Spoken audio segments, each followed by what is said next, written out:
बिस्मिल्लाहिर्रहमानिर्रहीम। अस्सलाम वालेकुम नाज़रीन। प्यारे दोस्तों, आज इंस्पेक्टर FIA 2022 का पेपर जो मॉर्निंग में हुआ था उसके रिमेनिंग क्वेश्चंस मैथमेटिक्स के वो आपको करवाने वाला हूं।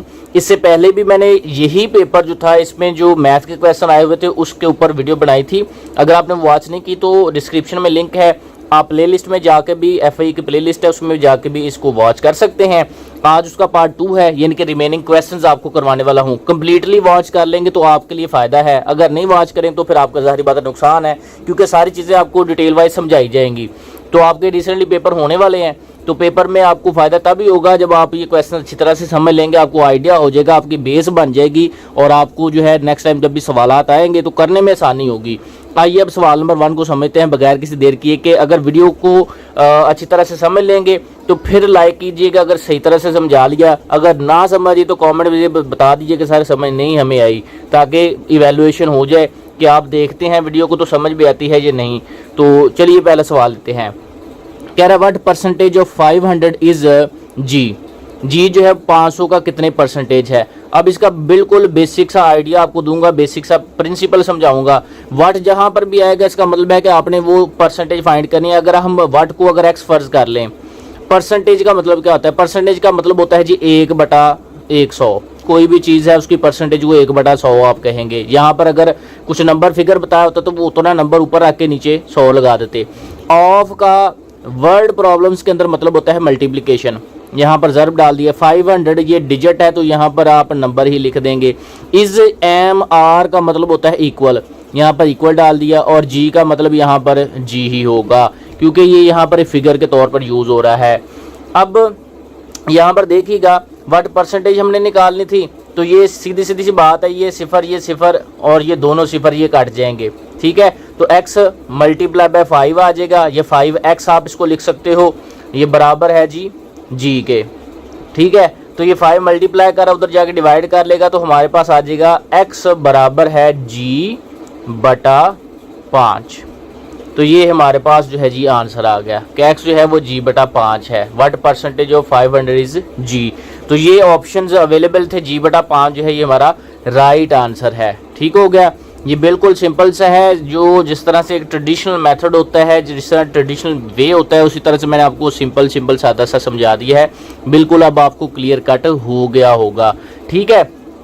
आइए अब सवाल नंबर जो है वो 2 लेते हैं, ठीक है। अब सवाल नंबर 2 जो है परसेंटेज से रिलेटेड है, बड़ा अहम है। रिपीटेडली इसी तरह के क्वेश्चन, मैं ये नहीं कहूँगा कि स्टेटमेंट यही होती है, बल्कि इसी तरह से रिलेटेड सेम स्टेटमेंट्स, यानी कि ये फिगर्स बस चेंज होते हैं, इसी से रेलिवेंट आपको बहुत ज़्यादा आया हुआ है। ख़ास तौर पर लास्ट ईयर में तो इसी से रेलिवेंट जो FIA में भी आए हुए थे, ठीक है। स्टेटमेंट में थोड़ा सा फ़र्क डालते हैं और यही चीज़ें आती हैं। समझ लेना सवाल, आपको इंशाल्लाह इसी सवाल के अंदर समझ आ जाएगी। जो मर्जी आगे चेंजिंग हो जाएंगी तो आप क्लियरली उसको कर लेंगे, ठीक है। अब देखिए क्या कह रहा है, बेसिक समझनी है आपने। कह रहा है कि what would be the area of the rectangle if the width is decreased bye 25% and length is increased by 16%। कह रहा है एरिया कितना होगा रेक्टेंगल का, यानी कि एरिया में क्या उसका डिफरेंस आएगा, क्या फ़र्क आएगा, बढ़ेगा या कम होगा अगर उसकी चौड़ाई जो है उसको 25% कम किया जाए और लंबाई को 16% इंक्रीज़ किया जाए। अब जहन में तो सवाल ये उठता है कि सर पहले तो हमें ना तो लंबाई बताई हुई है कितनी है जिसमें 16% का इजाफा करना है, ना चौड़ाई बताई हुई है जिसमें 25% की कमी करनी है, तो हम कैसे डिसाइड करें। परसेंटेज में यही चीज़ होती है कि आपको खुलेआम जो है ना आप इसको लेट कर सकते हैं। आप उसको 100 फ़र्ज कर सकते हैं, आप उसको 10 फ़र्ज कर सकते हैं, आप उसको 1000 फ़र्ज कर सकते हैं। यही फिगर रखनी है, 1, 10, 100, 1000, इस तरह से आपने फ़र्ज करना है। हमेशा आप 100 फ़र्ज किया करें। अच्छा, अगर हम फ़र्ज़ कर लें कि इसकी लेंथ जो है ना वो 100 स्क्वायर फुट है, 100 फुट है या 100 यूनिट है उसकी लेंथ, और विड्थ भी इसकी 100 यूनिट ही आप कह लें, तो एरिया इसका रियल ओरिजिनल एरिया इसका फिर क्या होगा। ओरिजिनली ये जो हम फ़र्ज़ कर रहे हैं ना कि ये ओरिजिनल लेंथ आप फ़र्ज़ कर ले रहे हैं, ये परसेंटेज में आप फ़र्ज़ कर सकते हैं। तो मैं आपको देखिए ये बिल्कुल आसान मेथड बता रहा हूँ। तो उसका ओरिजिनल एरिया जो है 100 को 100 से, यानी कि लंबाई ज़रब चौड़ाई होता है ना एरिया ऑफ रेक्टेंगल, तो 100 को 100 से मल्टीप्लाई करेंगे, 10,000 स्क्वायर यूनिट आ जाएगा इसका एरिया, जो इसका ओरिजिनल एरिया है। अब इसमें जो कमी लाई जा रही है विड्थ में 25% कमी लाई जा रही है। विड्थ ये है तो ये विड्थ चेंज होके 100 है ना, तो 100 का 25% 25 होता है, तो 25 कम कर लेंगे 100 में से तो 75 रह जाएगी। ये विड्थ इसके 75 रह गई। और लंबाई में 16% इजाफा हो रहा है, 100 का 16% 16 होता है, 16 में 100 में 16 जमा करेंगे तो 116 हो जाएंगे। ये हमारे पास ये 116 इसके यूनिट लंबाई आ गई। चौड़ाई कम हो गई है, लंबाई बढ़ गई है। अब इसका चेंज्ड एरिया, वो ओरिजिनल एरिया हमने ऊपर फर्ज किया ना, तो चेंज्ड एरिया कितना होगा, 116 को 75 से ज़रब दे लेंगे, 116 ज़रब 75, तो 116 को 75 से ज़रब दिया तो 75 6 बार जो है ये हमारे पास 5 6 बार 30 सिफर आ गया। तो 75 3 बार 225 होता है, और ये 225 से 450 हो जाएंगे। तो ये ऊपर मल्टीप्लाई किया तो 8900 यहाँ पर हो जाएगा, 8900 ये हो जाएगा, ठीक है, स्क्वायर यूनिट। तो 8900 स्क्वायर यूनिट ये हमारे पास एरिया आ गया। अब देखें एरिया में चेंजिंग आई है, एरिया कितना चेंज हुआ है, पहले 10,000 स्क्वायर यूनिट था, अब 8,900 स्क्वायर यूनिट है। कमी तो आई है, जाहिर बात है चेंज आया है, डिफरेंस आया है। कितना डिफरेंस आया है, जब इसको हम माइनस करेंगे तो हमें पता चलेगा कि 1100 स्क्वायर यूनिट जो है वो कम हुआ है। 1100 स्क्वायर यूनिट कितना हुआ है, कम हुआ है। 1100 स्क्वायर यूनिट कम हुआ है, तो अब हमने इसको क्योंकि परसेंटेज में चेक करना था कितने परसेंटेज चेंज आया है, कितना परसेंटेज चेंज आया है, तो जो चेंज है ना उसको ऊपर रखा जाता है, कमी को यानी कि नुकसान या कम जो है, डिवाइडेड बाय उसका ओरिजिनल एरिया जो कि 10,000 था, मल्टीप्लाई बाय 100 ताकि परसेंटेज में कन्वर्ट किया जाए। 1 2 3 4 1 2 3 4, देखिए ऊपर 11 बचा, 11%।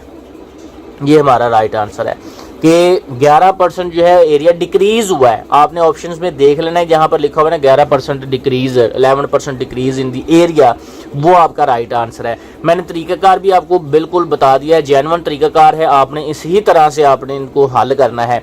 अब देखें यही स्टेटमेंट को ना आपको प्रैक्टिस के लिए अगर मैं कह दूं कि ये स्टेटमेंट आप यहाँ पर ये फर्ज कर ले जी ये 20% डिक्रीज हुआ है, यहाँ पर आप कर ले जी 25% इंक्रीज हुआ है।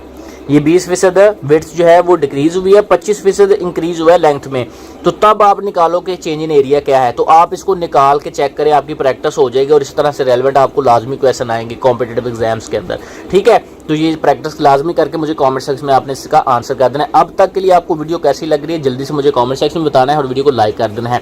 आइए सवाल नंबर 3 करते हैं। नेक्स्ट ये सवाल था जी, व्हाट परसेंट ऑफ 200 इज 8। तो बिल्कुल वैसे ही जैसे अभी आपको बताया था, वाट का मतलब आप एक्स वर्ज कर लो, परसेंट का मतलब है जी 1/100, ऑफ का मतलब ज़रब 200 यहाँ पर फिगर है, यहाँ पर 200 लगा दी, इसका मतलब इक्वल, और यहाँ पर 8 आ गया। तो ये दोनों सिफर काट दिए, तो यहाँ पर बच गया 2x बराबर है 8 के, 2 इधर जाके डिवाइड करेगा तो 2 4 बार 8, तो 4%। ये हमारे पास जो है ना आंसर आ गया, 4% जो है ये हमारा राइट आंसर है। ठीक हो गया जी, ये हमारा राइट आंसर आ गया। बिल्कुल सिंपल सा सादा सा, पहले भी आपको सवाल समझाया है। अब आगे है जी दी फ्रैक्शन ऑफ 25%, 25% की फ्रैक्शन यानी कि बटे में कितना होता है। तो 25% का मतलब क्या है, परसेंट का मतलब था a डिवाइडेड बाय 100। तो ये डिवाइड हो सकता है 25 एक बार 25, 25 4 बार 100, तो 1/4। ये है जी फ्रैक्शन 1/4। फ्रैक्शन ऑफ 25% इज 1/4 है जी ये। तो हमारे पास ये भी सवाल हो गया हल। बिल्कुल सिंपल से सवाल थे। अब आए थोड़ा सा डिफिकल्ट और कॉन्सेप्चुअल सवाल के ऊपर आते हैं। सवाल में कहा है जी the boat travels at a speed of 100 kilometre per hour when going from initial point to destination. एक बोट जो है ना जब इनिशियल पॉइंट से अपने डेस्टिनेशन पर जाती है तो उसकी जाने की स्पीड जो है ना वो 100 किलोमीटर पर घंटा है। While the speed of boat was 130 kilometre per hour when coming back. जब वो डेस्टिनेशन से इनिशियल पॉइंट पर वापस आती है ना तो तब उसकी स्पीड ज़्यादा होती है, यानी कि 130 किलोमीटर पर आवर होती है। What was the average speed, तो एवरेज स्पीड क्या है। अब देखें कि अगर हम इसको इनिशियल पॉइंट कह लें, I for initial point, D for destination, तो यहाँ से इधर तक जाने के लिए उसकी स्पीड जो है ना 100 किलोमीटर पर आवर है। अब इसको यहाँ पर जितना ये डिस्टेंस यहाँ पर तय कर रही है, ठीक है, डिस्टेंस का सबसे पहले तो फार्मूला देखें, distance is equal to speed multiply by time. Speed यहाँ पर दी हुई है जी 100, टाइम हमें नहीं बताया तो फर्ज कर ले टी टाइम है, ठीक है, तो 100 टी हो गया। इसी ही तरह से यहाँ से वापसी के लिए भी वो जब सफ़र कर रही है तो हमारे पास जो है उसकी स्पीड 130 किलोमीटर पर आवर है, टी टाइम आप इसको फर्ज कर लें। अच्छा, ये टोटल यहाँ पर अगर आप देखें कि डिस्टेंस जो है ना इसका इनिशियल पॉइंट से लेकर डेस्टिनेशन तक, ज़ाहिर बात है इनिशियल पॉइंट से डेस्टिनेशन तक टोटल का जो डिस्टेंस है वो हमेशा बराबर रहेगा। जब डिस्टेंस बराबर है तो इसमें बिल्कुल एक क्लियर कट चीज़ आपको समझ आ गई कि इनके डिस्टेंसेस जो हैं, यानी कि यहाँ पर सॉरी जो स्पीड है, what was the average speed हमने फाइंड करनी, एवरेज स्पीड हमने फाइंड करनी। तो स्पीड क्योंकि दी हुई हैं तो सिंपली सी कोई इधर उधर की यहाँ पर फार्मूला लगाने की ज़रूरत नहीं। दो स्पीड्स आपको दी हुई हैं, पहली स्पीड 100 है, दूसरी स्पीड जो है वो 130 है। तो आप इनको जमा कर एवरेज निकालेंगे, दो स्पीडें हैं, 2 से डिवाइड कर देंगे, जितने नंबर ऑफ काउंटिंग होंगी ना, टर्म्स होंगी, उससे डिवाइड किया जाता है। तो 130 में 100 जमा किए तो 230 हो जाएंगे, डिवाइडेड बाय 2 किया तो ये यहाँ पर हमारे पास 115 किलोमीटर पर आवर आ गया। तो ये इसका राइट आंसर है। बिल्कुल सिंपल सा सवाल की स्टेटमेंट चाहे बड़ी है लेकिन सवाल की सोल्यूशन जो है बिल्कुल छोटा सा है। यहाँ पर एवरेज स्पीड के बारे में आपको आता है, इस तरह से आपने एवरेज स्पीड इसकी निकालनी है। 2 स्पीड्स दी हुई हैं, उनको जमा करें, 2 पे डिवाइड करें तो आपका राइट आंसर आ जाएगा। तो ये थी जी दोस्तों आज की वीडियो। आई होप सो आपको काफ़ी बेनिफिशियल रही होगी। अगर आपको ये वीडियो ने अगर कोई भी फ़ायदा दिया है तो आपका हक बनता है कि कमेंट सेक्शन में बताएं, वीडियो को लाइक करें, दोस्तों के साथ लाजमी शेयर करें। नेक्स्ट वीडियो तक के लिए इजाज़त दें। अल्लाह हाफिज़।